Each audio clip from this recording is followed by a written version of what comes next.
the sound of Pickle Heart, a driver's seat. It is 11 o'clock and 18 degrees. Only a couple of degrees up our high. I've got a camera pointing at me, so that must mean one thing and one thing only. We're joined by the men themselves coming out of Crank It Up magazine. We're going to find out more about the magazine right after these ads.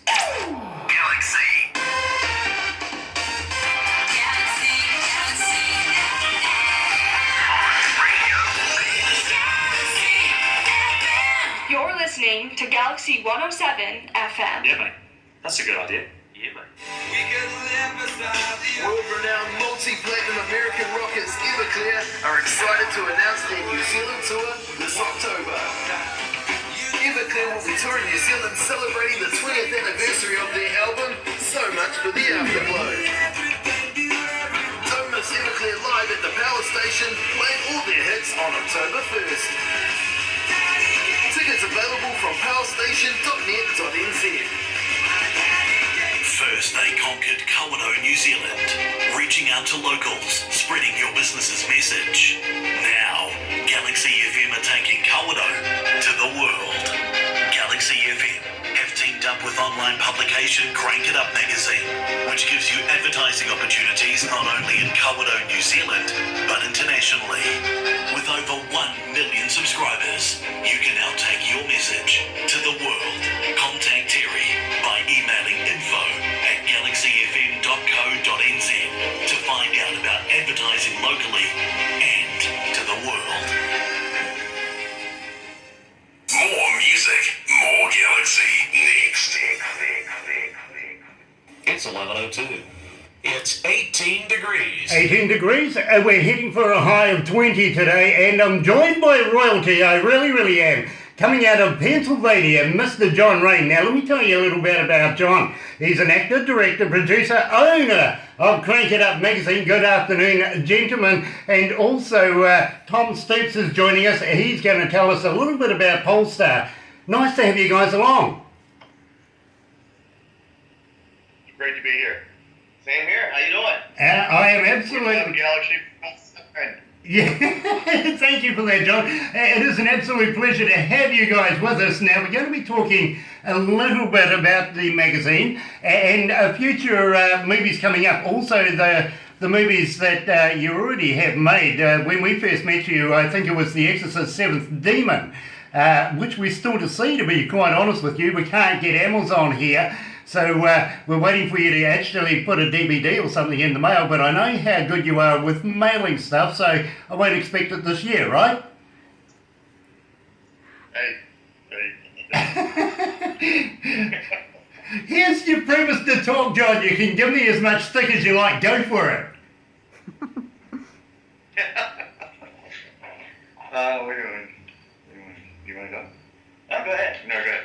No, go ahead. No, you're good. Well, I'll tell you what. Let's say... You should talk. I do all the talking. Let's say I take over for a minute. Polestar was actually... Yeah, Polestar actually started, a year ago? A year and a half ago?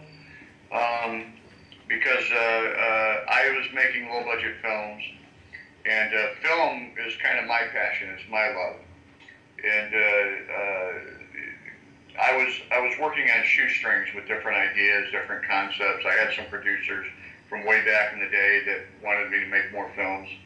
And by accident, by a lark, after I had finished the 7th Demon film, I was meeting with Leatherface, the guy that was in Leatherface number 3. R.A. Mihila. Mihila. And I went down to talk with him about a film that he was talking about getting me involved with. And he happened to know Tom. And Tom before was trying to get a hold of me. But he didn't call him Tom, he called him Boomer. That's what he was known as. So I didn't know it. So when I got back, I immediately called up Tom and I said, hey, I just talked with Leatherface and he said he knew you. Are you Boomer? And he was like, yeah, that's me. And I said, well, we got to talk. And he came over that afternoon and we've been together ever since. Very, very cool. Now, Boomer, I'm going to call you Boomer from now on. Cat's out of the bag right now. You have been involved in music in the past before you got into movies and stuff like that. Give me a rundown on your past history. Me? No, Tom. The man with the good hair side. Oh, okay. Well, yeah, I'll just sit over here and be quiet. Yeah, you do that. Well, I've been a performer since, let's see, I was 6 years old when I started playing the piano. And then by the 90s, I moved to Pittsburgh and got into a band. And as a matter of fact, towards the end, let's say it was 95 or 96, the gentleman that's in the movie that comes out next month, Blood Woods, Dave Campbell, was actually the drummer in the band when I was playing. And we went on tours and opened up for a lot of big names and played with some big name people. And I had a lot more hair then than I do now. And by 2008, 2009, I was a single dad and just sitting around the house with my kids writing. And it got published. And then my brother stopped over and asked if I wanted to sit down and talk about making a TV show or a movie. And I said, okay, what more do I have to do? So that's what we did. We sat down and brainstormed, came up with some ideas, and started filming a zombie television show that never came to fruition, unfortunately. But at the time, we were talking with Sci-Fi about it, and if we could have succeeded in accomplishing the task of making that television show, we would have beat The Walking Dead because they weren't even on TV yet. So, and I've been into making films ever since. Now, John, you made... When I first met you, John, you were in the process of making the Exorcism of the Seventh Demon. Now, we haven't seen that yet, but right now you've just completed Blood Woods. And tell us a little bit about Blood Woods. Well, Blood Woods was a conceptual idea that I had for about a year. I wanted to do a vampire film that was kind of a throwback to the old Western style, 1950s, 1960s vampire lore. So I didn't want anything blown over the top, and I didn't want like these big bat-looking guys. I wanted somebody that looked like they could actually be a vampire. So I got with Tom about it, and it was one of his desires too, and we just hit it off. So I met with Tom, and we started talking about the film, and I got Gino Magahi involved that does a lot of low-budget horror films. And wham bam, thank you ma'am, we got Blood Woods done. But this movie, I got to tell you, if it hadn't been for Tom, it would not be the movie that it is. I as a director, that's my job. I love to direct people, and there's kind of a format that I go by. But he is a director himself of cinematography. He knows the cameras inside out. He goes and he sets up all my shots, and then he comes back and he's like, what do we need? What do we do? So we just really gel together. But if it wasn't for his abstract view of what he's presenting, Blood Woods would not be the movie that it is. So I'm very fortunate that he's my partner now, and we're planning on doing a lot of really cool films. I got to ask you, John, you sent me a soundbite this morning. Was that the soundbite from Blood Woods? Yeah, there was actually, I sent you a soundbite that was off of the trailer for it, and then I also sent you a soundbite which was the kind of the documentary thing. So I hope they went through okay. I got one of them. Unfortunately, somewhere along the way, I think one's still arriving. Sounds familiar. But yeah, I did get one. And I will play it very, very shortly. But at the same time, I got to ask you, was Paul Worley in that particular movie?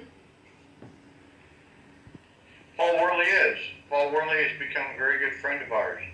Matter of fact, most of the people that were in Blood Woods are now going to be in Scarecrows, Rise of the Scarecrows.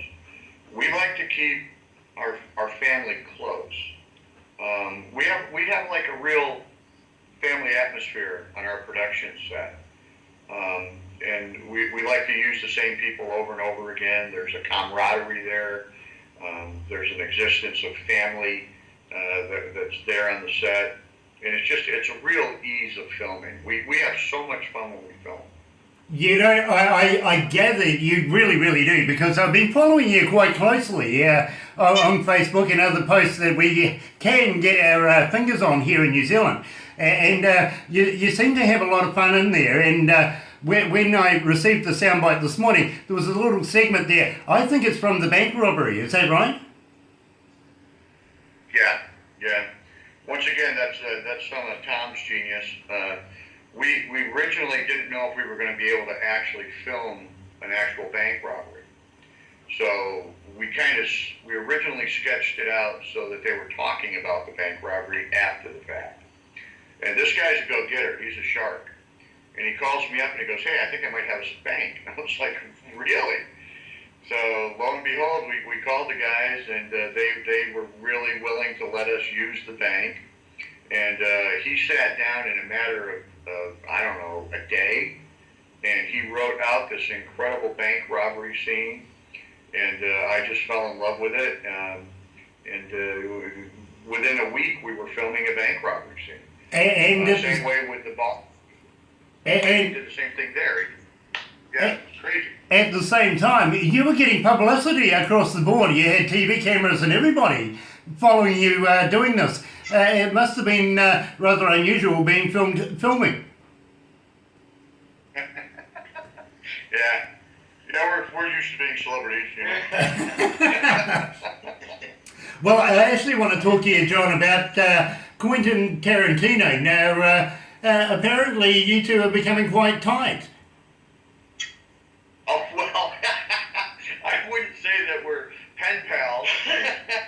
It was a friend of mine that had worked on a set with Quentin Tarantino. And he was down in Texas. Now he's moved to Oregon. But they had talked about me there because the same guy wanted to use some of his music on some of my shows. So Quentin Tarantino saw Three for the Money, and they gave him my phone number. And he basically just called me up to tell me, "Hey, that was a really great job you did with that. I really like the feel for it. What do you got going on?" It was kind of surreal. And then he said, "Hey, I would like you to come down here and talk film." So I said after the first of the year, I'd be available to do that. So that's the extent of that. It's not like I'm hanging out with Quentin Tarantino. But we'll see all the photos on Facebook, no doubt, very, very shortly after you've had the dinner. But at the same time, I got to ask you, Tom, with this movie, it isn't a different kind of movie to what you've done in the past?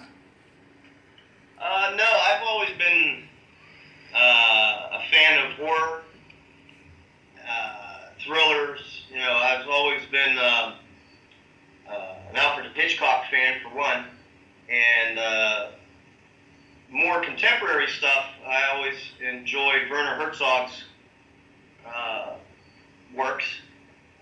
My first love, of course, was Frankenstein, Boris Karloff, and right immediately after that, I watched Dracula with Bela Lugosi, and that was it for me. I was probably around 6 or 7 at the time as well, and I've just been hooked ever since. You know, I saw Romero's movie, Night of the Living Dead, and it was just completely over. Well, you know, I think you guys make an absolutely brilliant team together and producing some absolutely splendid work. Now, who's funding it? Have you got any major sponsors on board at the moment that you can give us a shout out to?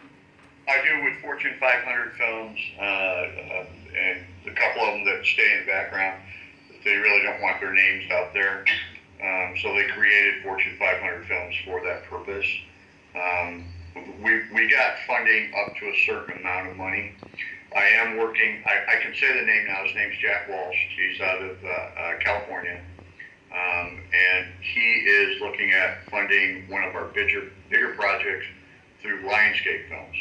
And Tom happens to be finishing up the script for the movie that I have the rights to. So that's kind of a big deal there too. Now, I've had a little bird whisper to me that somewhere down the track, very, very shortly, you guys are going to be involved with some Bollywood work as well. We already have. Like I said, we're talking with Captain Spaulding. The manager for Ari Mahiloff, Kane Hodder, Sid Haig, Bill Mosley, Michael Berryman, those actors.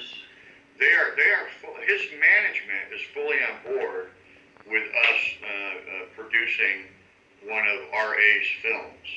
And RA has got, three of them. One of them that we decided that we were going to go with. But we also have, at the same time, we've got Blood Woods that's going on. We've got Rise of the Scarecrows going on. And right after Rise of the Scarecrows, it's another conceptual piece that evolved off of Blood Woods that Tom's going to be putting together. And then another one, Blood Ties, after that. Yeah, the second one will be Bloodline, and then the third would be Blood Ties.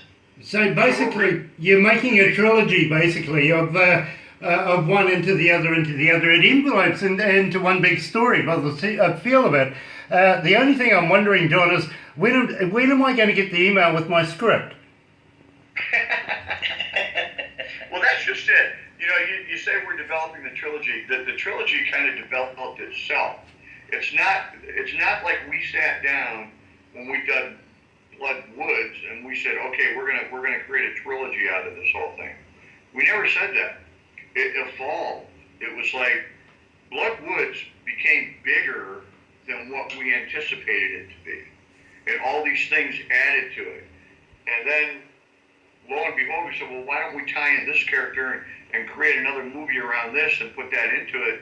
And it just kind of all like gelled together. So that's the way something really special develops, and I really feel something special in the mix with all of this. So that's why I'm devoting a lot of time with it. I absolutely understand exactly what you're saying right there. Now, at the same time, I take it there's a premiere not too far away, and there's not too many tickets left. The premiere is October 13th, 2017. That's, once again, his brainchild. He called me and he says, hey, why don't we do it on Friday the 13th in October? And I was like, there's a Friday the 13th in October? So that's the kind of give and take that we have here. He's absolutely brilliant. I can't imagine doing another film without my buddy Tom. There you go. Well, you know, Rowena's got an extra husband now, doesn't she? Well, you know what? His wife is really, really good too, because they've got some children at the home. And some of them, you know, have some special needs. So it's not like his wife can just leave or come down there. So his lovely wife, Lindsay, who's also a very, if you go on my website there or the Facebook, you'll see her pictures. She owns a short story photography, and her name's Lindsay Stoops. Absolutely brilliant photographer. And she, gives him free reign to go out and do all these movies while she takes care of everything 100% back at the house. Just like my lovely wife is holding down her job, cooking, cleaning. So we got a lot of support from both these ladies. You know, you really do need the people behind you sometimes to make things gel so well, and so that you can do the job that you do. So I absolutely applaud everybody that's behind you guys. I really, really do, because it can't be easy from time to time, especially when Tom's away and when you're away from home. Things do happen in the meantime, so having that support is just wonderful, and I do applaud that. Now, what I'm going to do, John, is I'm going to play the soundbite, the trailer that you gave me, and then I'm going to have a little chat about it, because I think there's some interesting points in here. So you're right here at Galaxy 107 FM. I'm joined by the management themselves. I'll Crank It Up magazine, making movies too. Here's the trailer.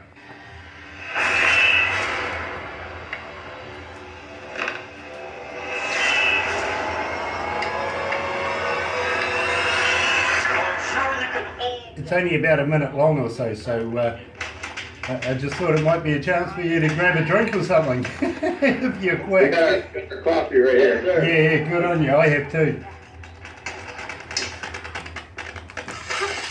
Deputy Dog? Don't lie to me. Where's the carpet?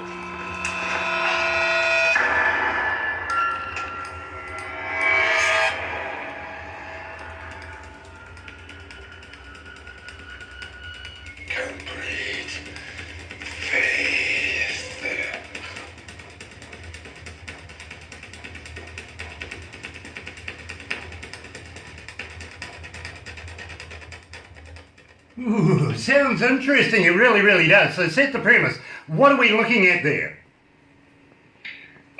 You're looking at actual clips of the movie, little bits and pieces of it there. And at the end, the vampire himself a cross is being held up to him.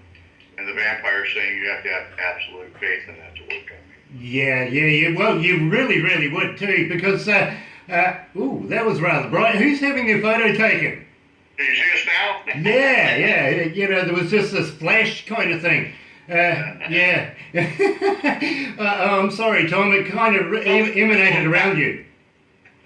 Almost. I put a hat on. No, don't do that. But it almost gave you a halo, and I didn't believe that for a minute.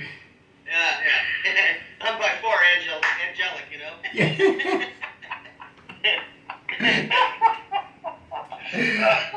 Anyway, I want to talk to you about Rise of the Scarecrows. This is a forthcoming movie that you're about to embark into, and a good friend of mine told me not so long ago that he's going to be in one of your movies as well, Jimmy G. I got to congratulate you there.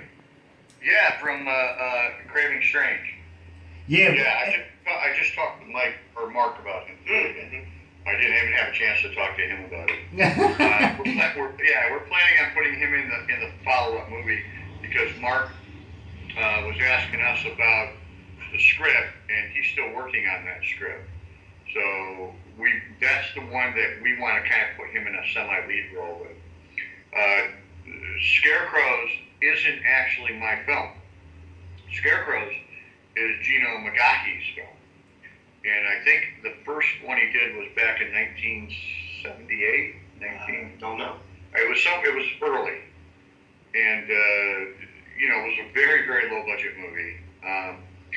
He wanted to turn it into something special.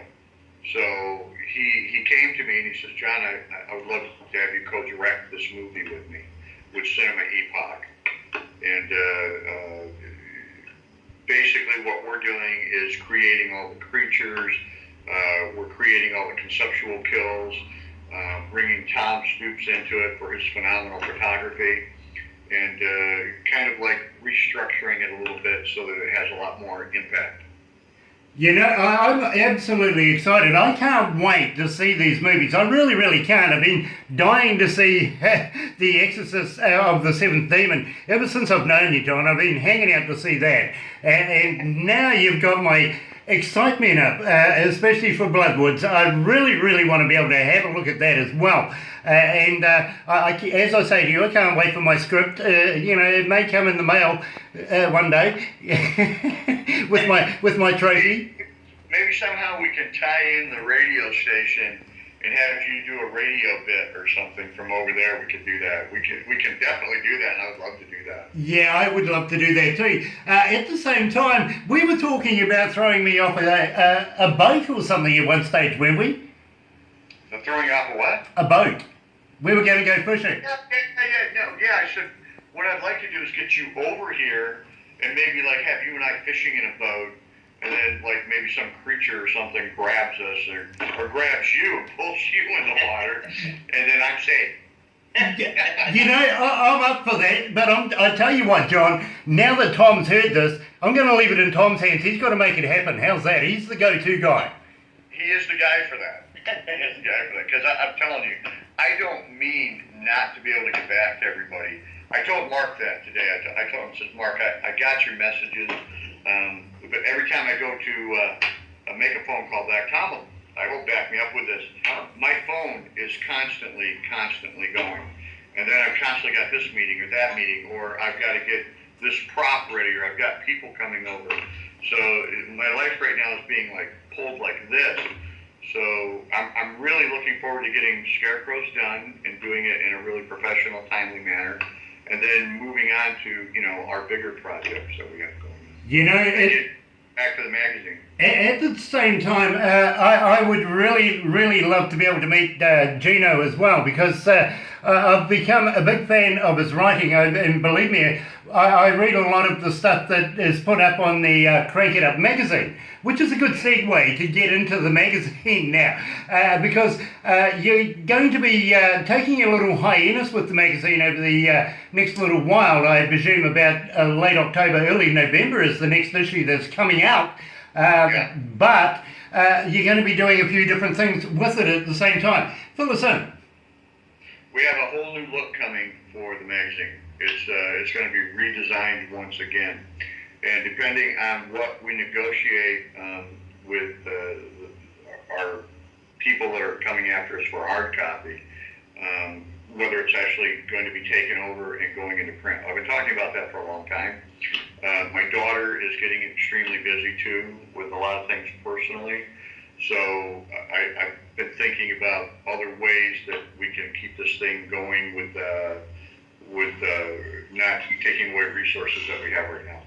I think you need extra staff. You're so busy and so stretched out. You keep putting people onto the magazine and then they disappear onto movies. That's weird. You need to keep people in the magazine and separate people on in the movies, I'm feeling anyway. And I'm going to tell you, it's not all cracked up to that either, because I just had an instance where I had a really well-known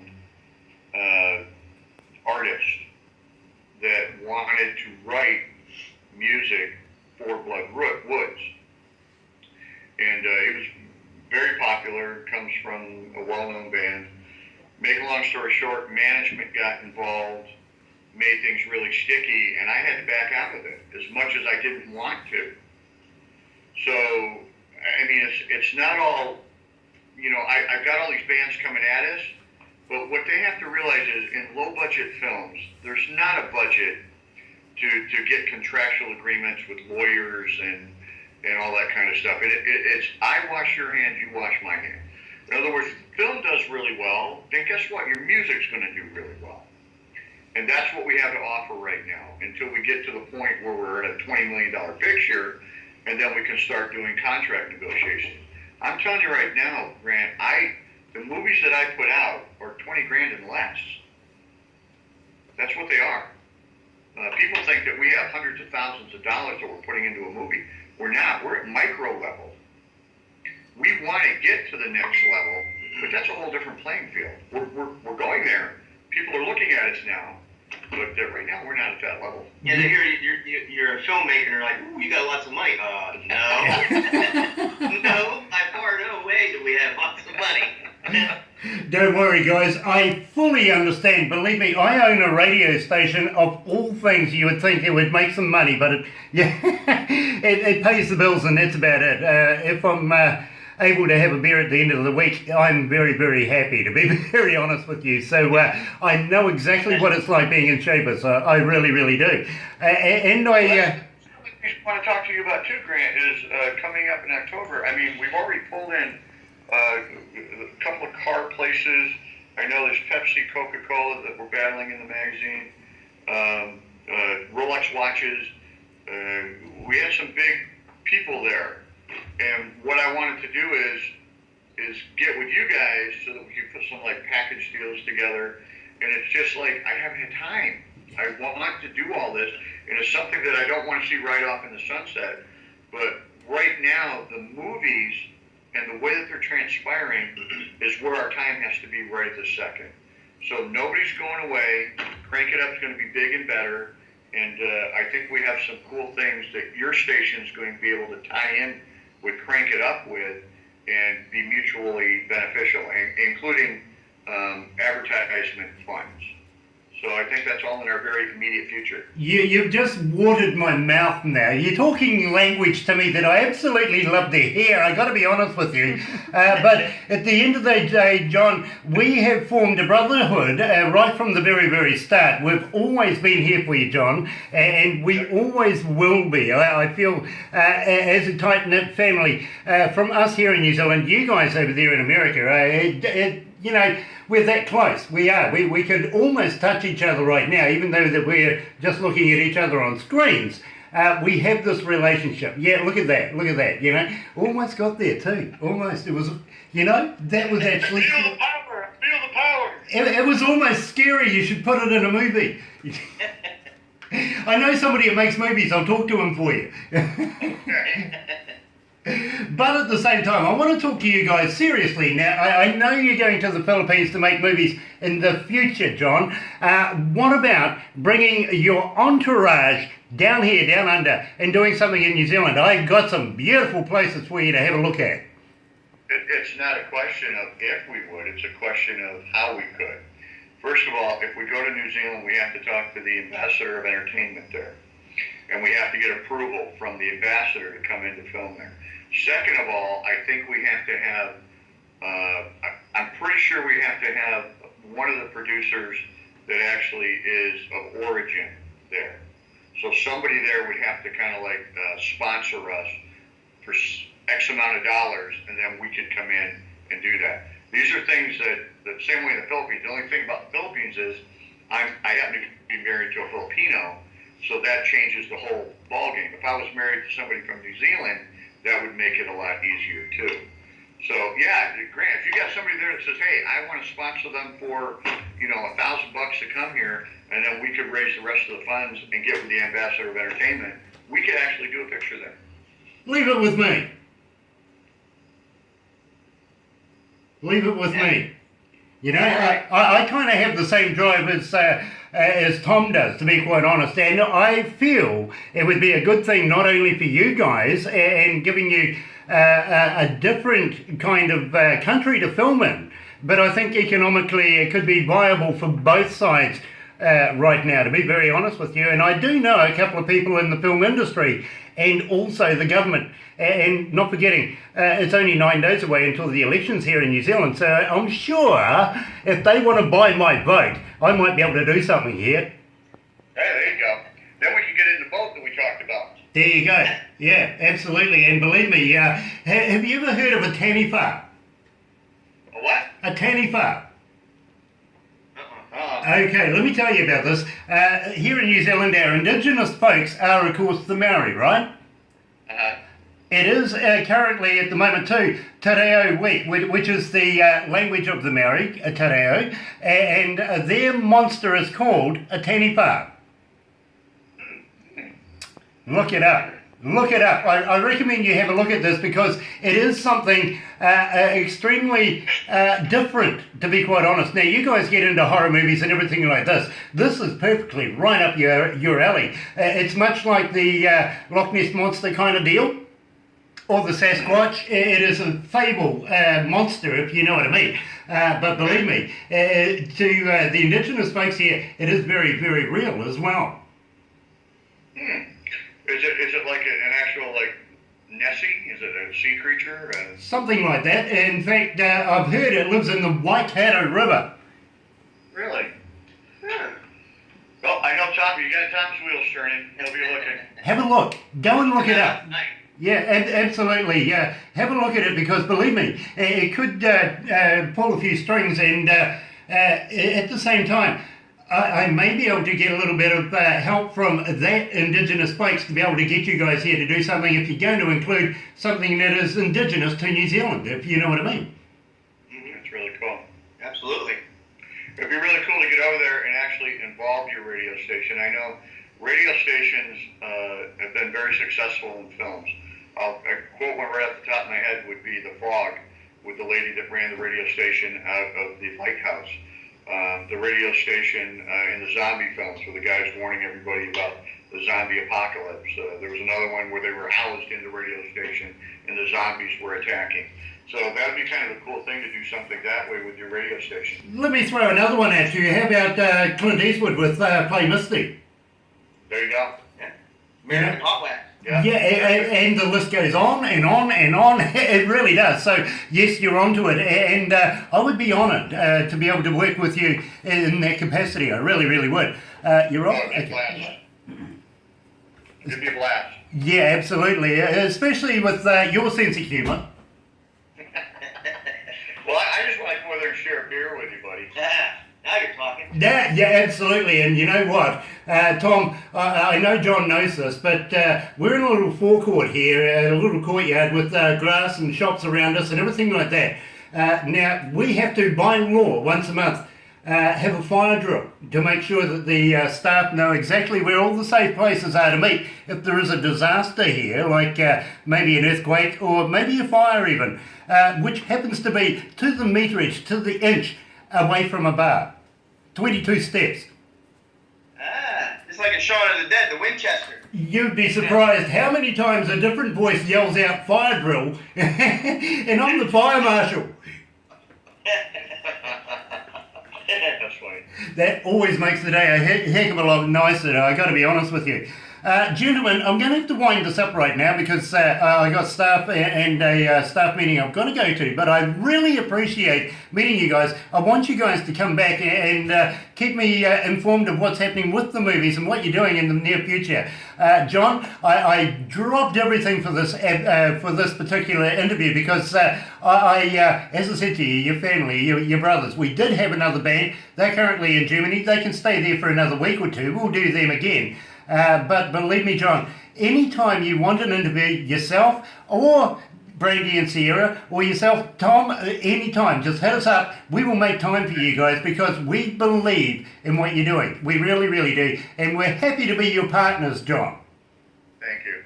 Thank you. I'm very honored to be with Galaxy 107. I love what you do over there, Grant. You know that. I listen when I can to you, and I know you're still plugging the heck out of Crank It Up and what we're doing over here. Every breath you take, I hear that in almost every commercial break.